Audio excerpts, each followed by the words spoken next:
Hello, everyone. I'm John Coleman from Apocrypha Stacy's, an Institute for the Humanities and Alternative College and High School here on New Milford, Connecticut, USA. The purpose of this live broadcast and recording is to get the juices flowing for a subsequent private class that will be happening later this morning concerning the fall of the Western Roman Empire. And as I'm trying to find my proper toggles, we'll get everything queued up here. The image in the background is one of the most impressive, we'll say, late Empire buildings in the Western Empire, and that is the Baths of Caracalla, which could bathe 1,600 people at peak capacity, 1600, which is nothing to shake a stick at. And beyond bathing, there was games. These were really like sports clubs. When you want to think about the baths, these are like sports clubs. So there was sauna rooms, game rooms, reading rooms, eating rooms, gardens to muck about in. And the greatest of these, somewhat gaudy, I suppose, were the Baths of Caracalla. So I will just get our little poster here. And as I do, I can walk and chew gums at the same time. I encourage you to check out the website of Apocrypha Stacy's, which is ticking below, as well as the description. We have all sorts of standalone courses, including Rome. And also something that you might know if you watch these channels, BitChute, Rumble, YouTube, the ones that YouTube allows us to be on still. On Wednesday, wow. Okay. On Wednesdays, we also have a sequential study over, well, the public one is over 1 year. The actual project, the actual curricula is over 3 years properly. We call it the project, and there are many variations, some of which involve enrollment at Apocrypha Stacy's, some of which involve tuning in on Wednesdays and reading along and thinking along with us. So if you really want a full panoply of human life on this earth, check out that series and consider enrolling in that full-time or perhaps part-time. Okay, so we have a lot to get into, and I must time myself properly to allow enough time to prepare the café, the coffee, before the proper seminar coming up. So we can hop right into things. And I do like always to have poetry. Poetry is a distillation of the human soul. And we will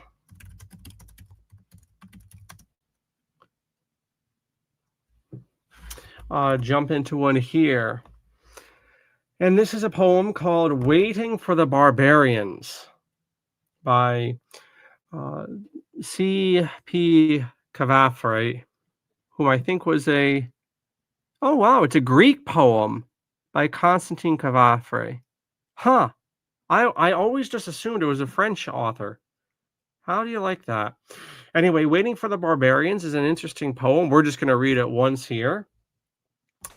But having it be part of our poetry cursus at Apocrypha Stacy's, I can tell you that you don't really understand the power of this poem until several readings, which I suppose is the case for any serious piece, isn't it?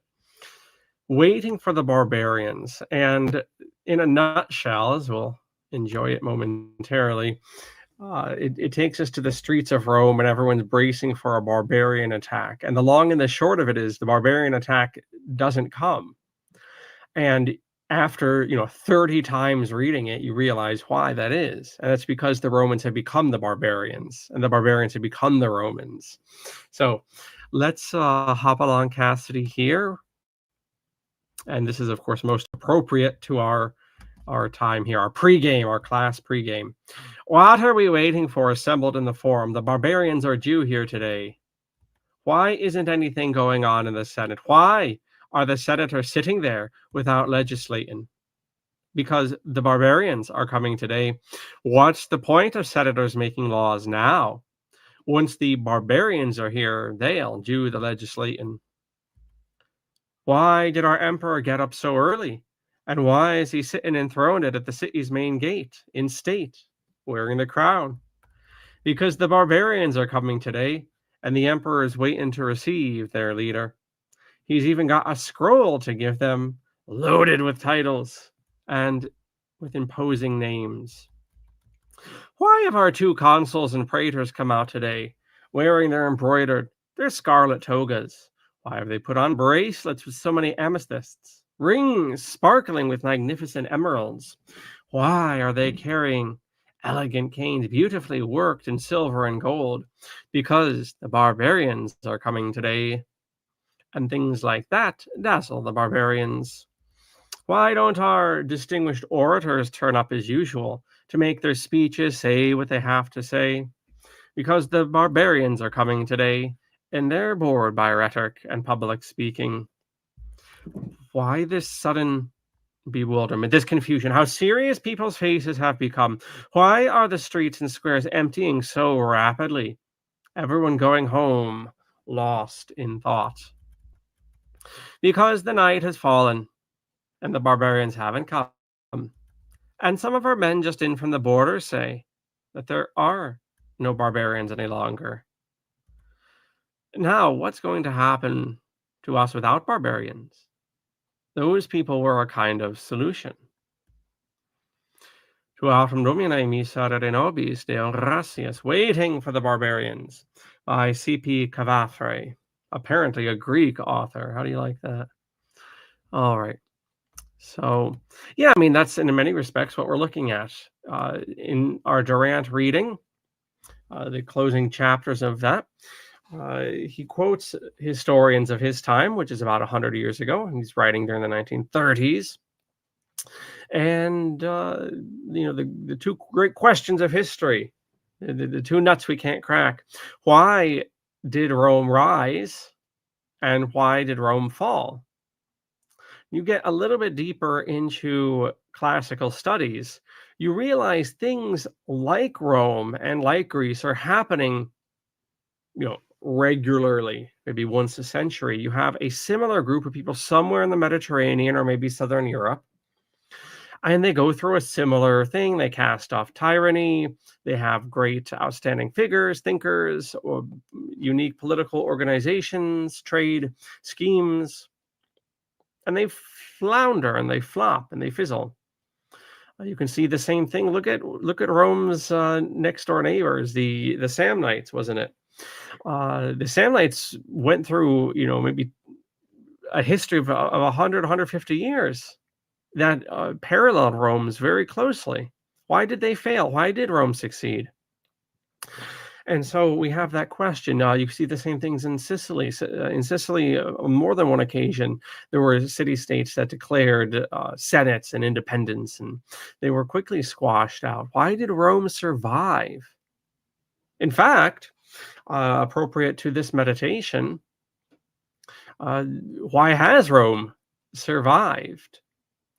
And that gets into something indeed very appropriate, which is this concept that happens in Roman history from the foundation of the Republic all the way through today, the Dominate. You'll recall that Roman history is 5 epochs, just to recap before I make my point.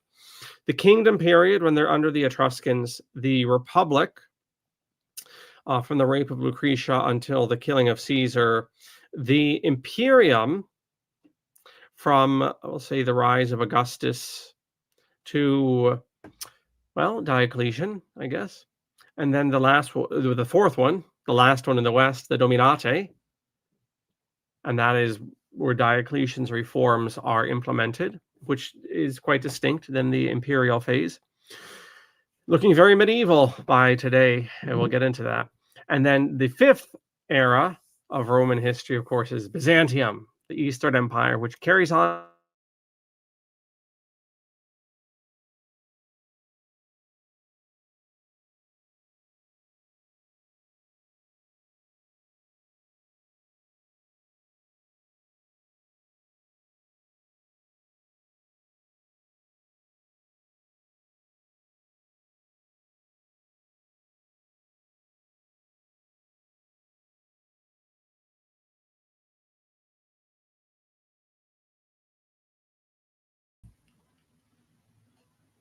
Well, that was queer, wasn't it? Okay, so I guess I'll pick up where I think I left off. The fourth period is the Dominati, very medieval looking. We'll get into that. And then the fifth epoch is Byzantium, the Eastern Empire, which as a political reality will continue up until the 15th century when the Ottoman Turks will, of course, finally conquer Constantinople. However, if you take the political continuity out of it, you could make the argument, certainly men in the medieval and early modern, even modern periods, would make just as much a claim that Rome never fell. And we do need to understand that what we're looking at with the fall of Rome, even when I qualify it to be the Western Empire, even in the Western Empire, people were not inclined to use that language or that thinking. And that's because it is a little bit more slippery than the language of the fall of Rome allows for. And that poem kind of gets into the reality of a twilight or a spectrum going from one thing to another. And at no specific point can you say when night has begun and day ended. At some point, that reality is what you're looking at, but it's not like turning on a switch when the day turns into night. And indeed, when Rome stops being Rome, that's very hard to pin down. In fact, it's so hard to pin down, to my point, that people through the early modern period, are still seeing themselves as continuing the legacy of Rome. And that's certainly the case in Byzantium.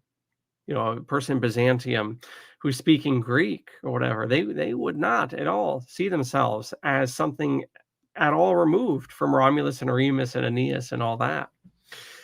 So that actually gets into, well, where does that come from? And that gets to the legacy of Rome is abstraction.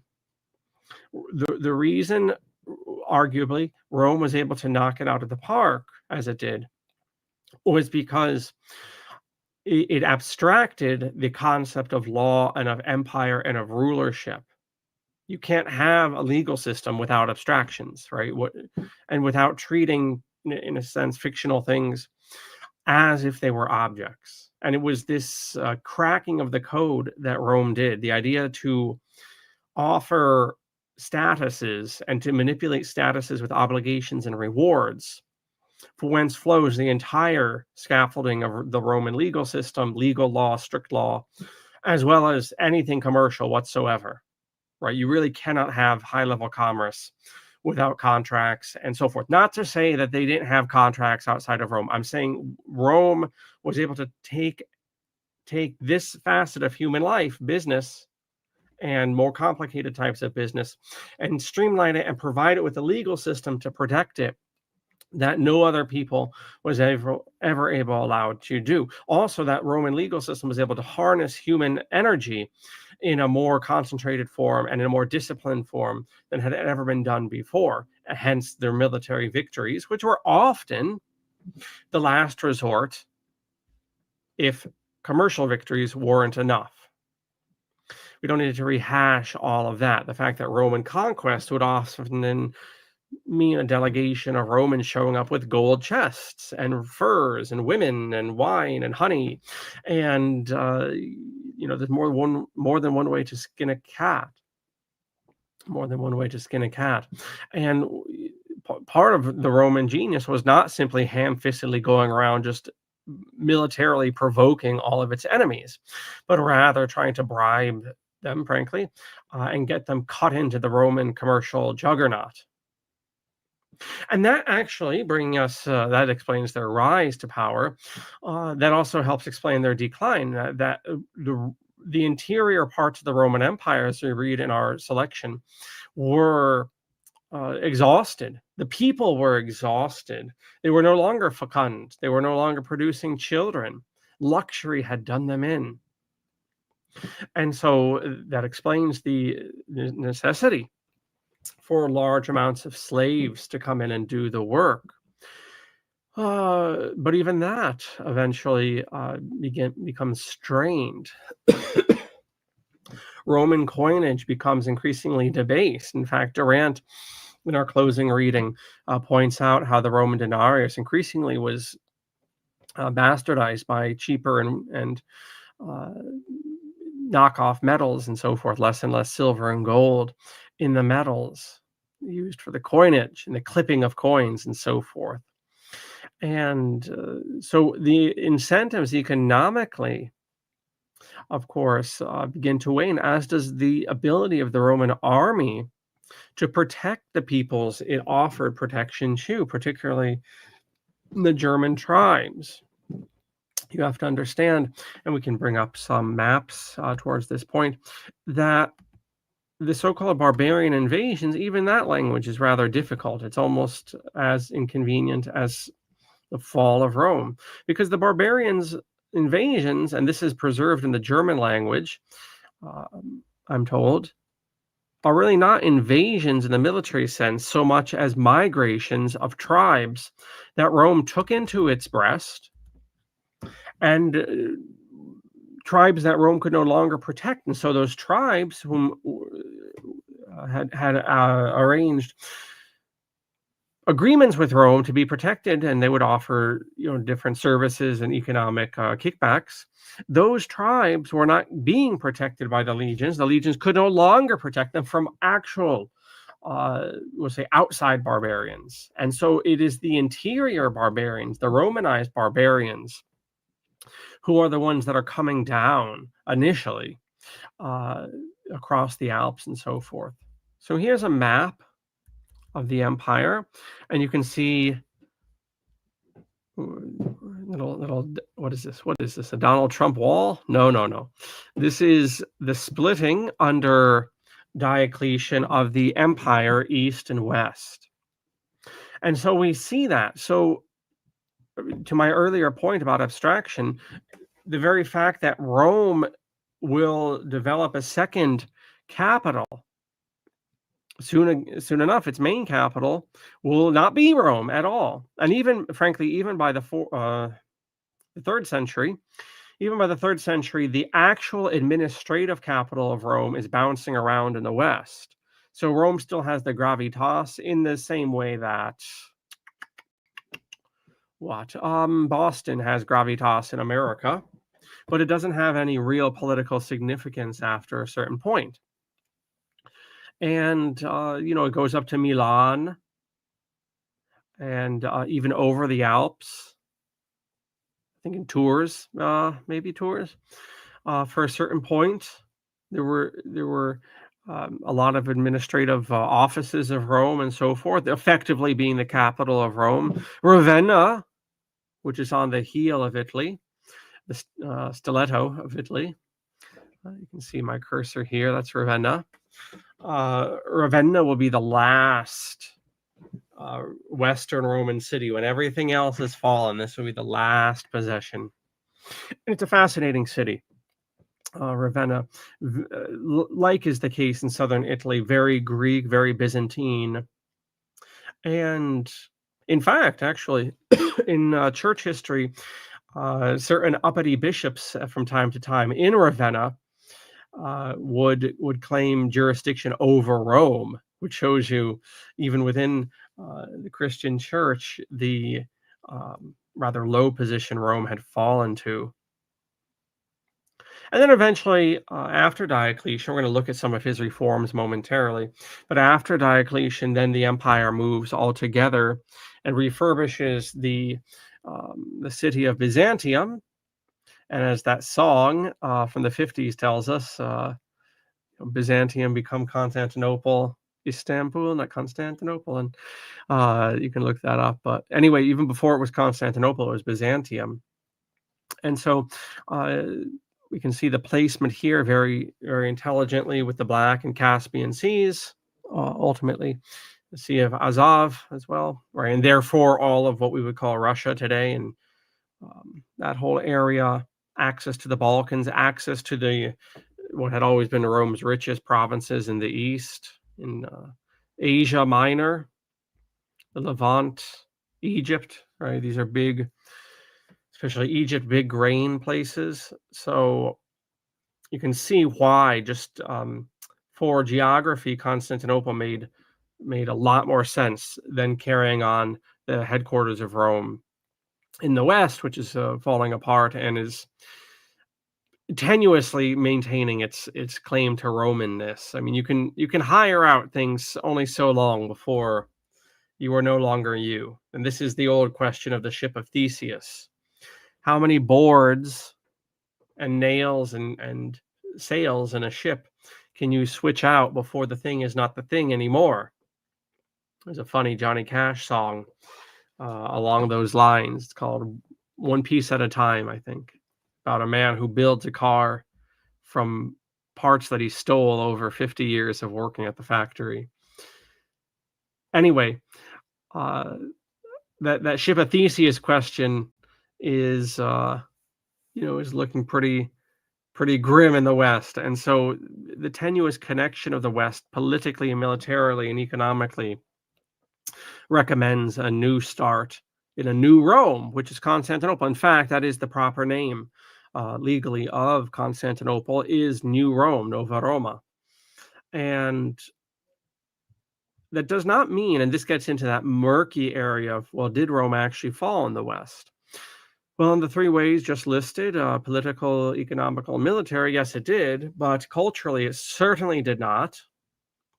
And even in those three ways, there would, and to this day, are continual attempts to revive Rome in a substantial form. But culturally, no one can doubt that Rome continued in various ways in the West, not the least of which is in the Catholic Church, which is probably, in a sense, the last department of the Roman Empire to keep functioning. It is a ticklish thing, isn't it? I try to teach this to the children from time to time. And, imagine if everything in your state government collapsed, right? The schools went away by hook and by crook. The road crews went away. The consumer protection people went away. The Senate went away in your state capital. The money went away. The PBS went away. Every outlet of government went away. Spying went away. Whatever. Taxes went away. Everything ebbed away. The entity sociologically ceased to exist, except the DMV. Somehow the DMV continued operating, even though the road crews even have evaporated. The DMV would just continue operating for hundreds of years after the rest of the state bureaucracy evaporated. That's kind of what the Catholic Church is, right? The Catholic Church in the West in particular is similar to that scenario I just laid out. It just keeps on keeping on indefinitely, it seems. But carrying over, and this will be a huge legacy in the West, carrying over the Roman legal system or the canonical system, which will, for various reasons having to do with the Renaissance, become secularized once again in the 15 and 1600s, which will be just in time for your liberal nation states to pick it up again during the Age of Revolution. And so it is quirky how these things carry on. And finally, before we do get to Diocletian, we would be remiss to point out that, what we call Christianity is a merger, as I pointed out during last prep class on these broadcast channels, that what we call Christianity, in fact, is a merger of four different cultures, one of which is the Hebraic, that part which claims revelation, all that Bible stuff and Jesus stuff and black and white and Yahweh and 10 Commandments. Right? Yep, that's definitely part of Christianity, but that is only part of Christianity. The other three strains are the Greco, which provides the philosophy that Mediterranean Christianities, Catholic, Protestant, and Orthodox. If you belong to some Catholic, Protestant, or Orthodox community, you are the legacy of the blending of these cultures. So the first is the Hebraic, the second is the Greco, that allows theology to happen, right? You cannot have, it's funny, I saw a Substack article the other day by, I imagine, a American type of radical Protestant, and the person was pointing out, look, Christianity's been Hellenized and bastardized and paganized. We need to go back to real biblical Christianity, of which there is no such thing.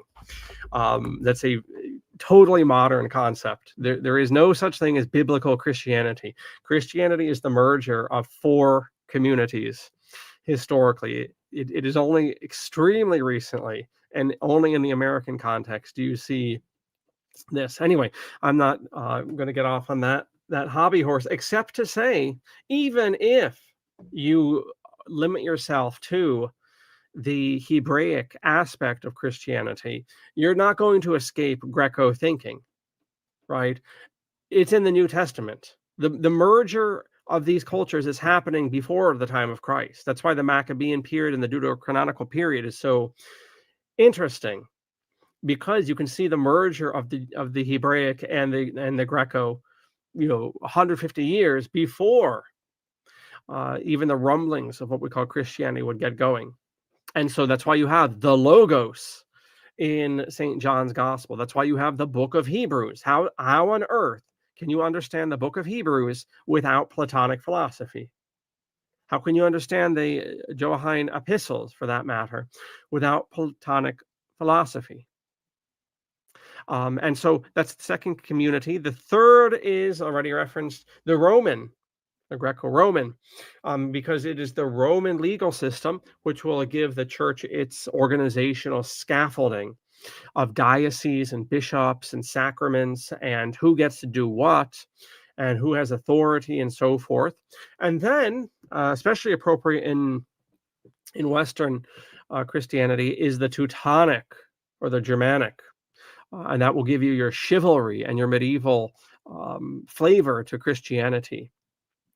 And so there you go with that. I don't want to belabor that point, but these were all legacies that allow us to question whether Rome did fall in the West. So where is it? There's the Mass of Caracalla. There we go. So Diocletian, the reformer who split the empire to save it, by Cresimir Profaca. Here's a triumphal arch. And we're going to make this bigger for everyone's sake.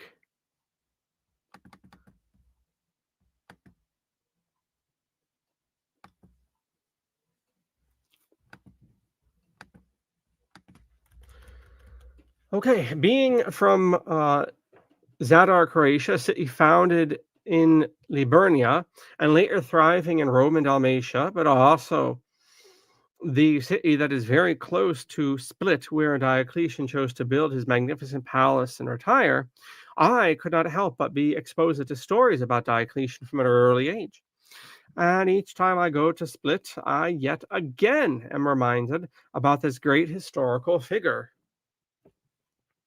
Yes, Diocletian builds the biggest palace in human history, more or less where my cursor is here.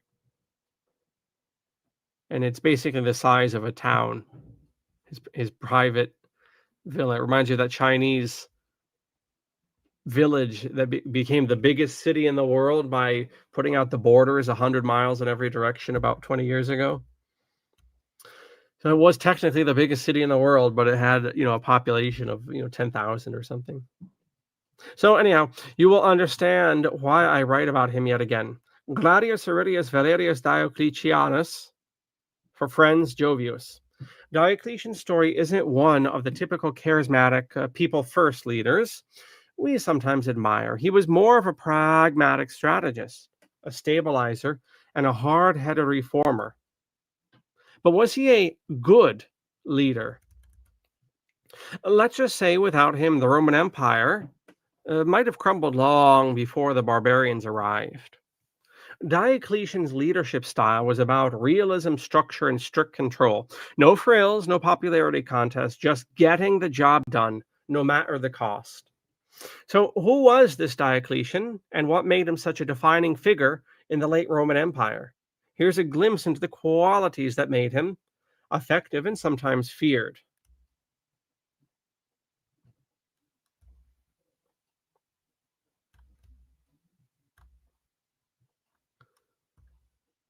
So these are the four tetrarchs we're told at the bottom. So just to be clear here, what Diocletian does is he, yes, splits the empire east and west. In the east and the west, there will now be three new offices. It's very simple. Don't get too confused with the names. The head of the west and east is called the Principes, or is what we call the emperor. So that's the head guy, and they have independent spheres. They have non-overlapping jurisdictions. In order to prevent dynastic struggles and succession struggles, underneath each of the two Principes is a Caesar. That is to say, and this can get very confusing if you're not aware of this simple system. This is to say, at the same time, you have two emperors and four Caesars living, at least for a while, until this system fell apart. It almost reminds you, if you ever got involved in Bible studies, like me, you might be ridiculously far along before you realize that a lot of the prophets are talking at the same time. They're not talking at different time periods in a chronological way. They're actually living at the same time. They're just living in different parts of Israel. And it can be a rather mind-blowing moment to realize that oversight. And same with this. If you're looking at the different names of Roman history, you can get completely jammed up because if you assume that the emperor and the Caesar are the same thing and that there can only be one at a time, then that completely causes headaches trying to square all of this away. But when you realize, oh no, there are actually six dudes altogether ruling, and that these titles are distinct, okay, makes a bit more sense. So these are called the tetrarchs.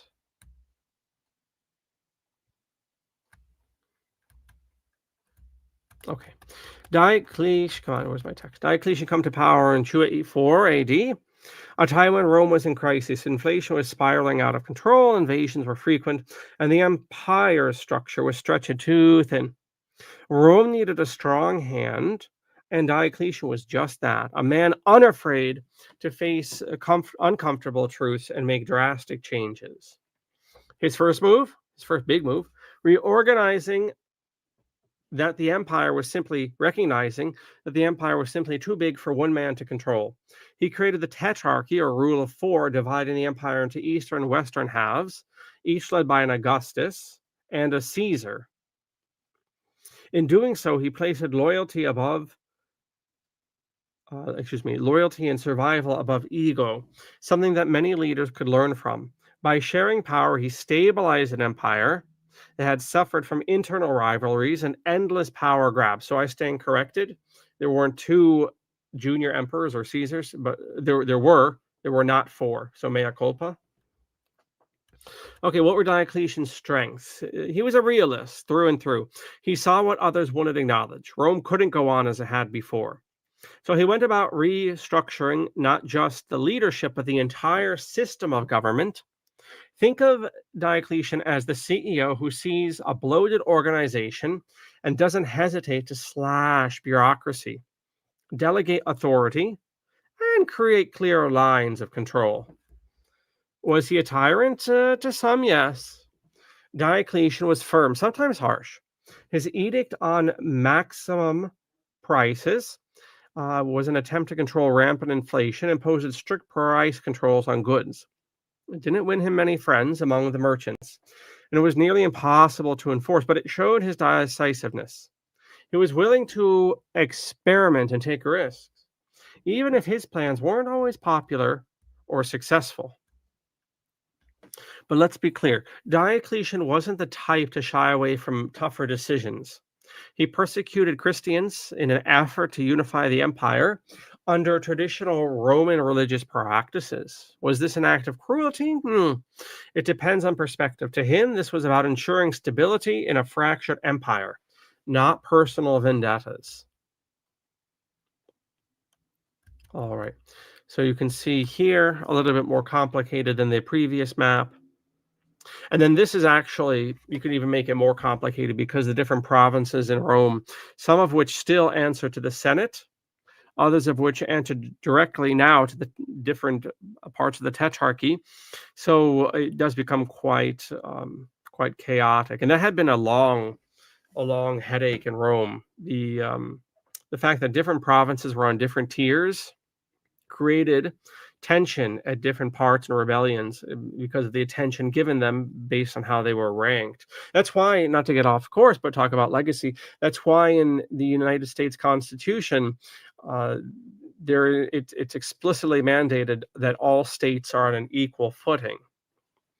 Um, no comment about districts and protectorates and all this garbage that grew up 5 seconds after. But anyway, the founding fathers are the American founding fathers are very, very versed in Roman history and knew the problems having territories at different grades created.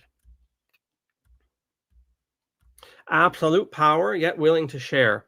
Diocletian wasn't a classic tyrant. Whilst he held absolute power, he shared it through the tetrarchy. Why? He understood that in a vast empire, delegating power to others could create a more robust, stable system. Each ruler was responsible for a different region, which meant faster responses to crises. Diocletian appointed capable leaders as co-rulers and trusted them with sufficient authority. So it's basically like a journeyman's apprentice. If you were the Caesar, you were the journeyman apprentice of the prince chief. So you were the heir apparent. You were the guy in training. And the idea was there would be no question when the prince chiefs died who was going to take over next. And then once that guy rose to becoming princeps, he would choose subsequently another Caesar, and it would create this continuity that was not happening heretofore, where you would just have an emperor died or killed or whatever, and then there would be a scramble amongst generals, more times than not, or senators even, to seize the crown, even though Rome doesn't have kings, right? So it's just more stability having this junior princeps in the offing. However, this wasn't a soft-hearted gesture. Diocletian wasn't naive about power dynamics. By dividing power, he was also protecting himself and the empire from constant threat of rebellion or assassination. His co-rulers were powerful enough to enforce his politics, but not powerful enough to challenge him. This balance of control and delegation ensured that the empire remained intact, even if it meant stepping away from absolute rule. Tu autem domine miserere nobis. So we'll bring the bird down here. These are just some preliminary thoughts, and I do need time to get my coffee ready for the proper class coming up. We'll delve into these topics much, much more. But just to put a bow on things, after Diocletian, you do enter this last Western phase of the empire, the Dominate, and you do start seeing and smelling very much like the medieval world.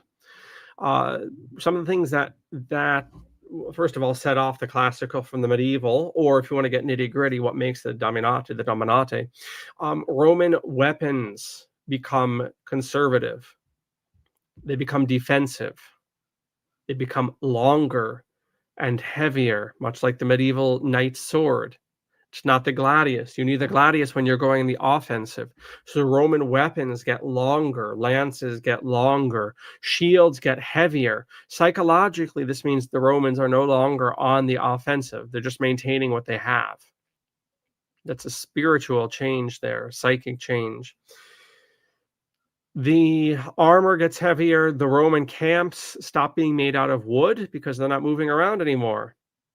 Might as well build in stone, kind of like a castle. If you're wearing heavy Roman armor, and now your armor sometimes is even plate, no longer that mail that you used to have with the fish scale armor that you need to be dodging and weaving and stabbing. You just need to be a conservative defensive warrior. Well, that gets tiring. So maybe you want to be on top of a horse. So one of the big changes in warfare shifts from the classical world, from infantry to the medieval world of horses. The Battle of Adrianople is really, in terms of military history, a turning point in that regard. where it's the first major cavalry engagement for the subsequent next 1,000 years.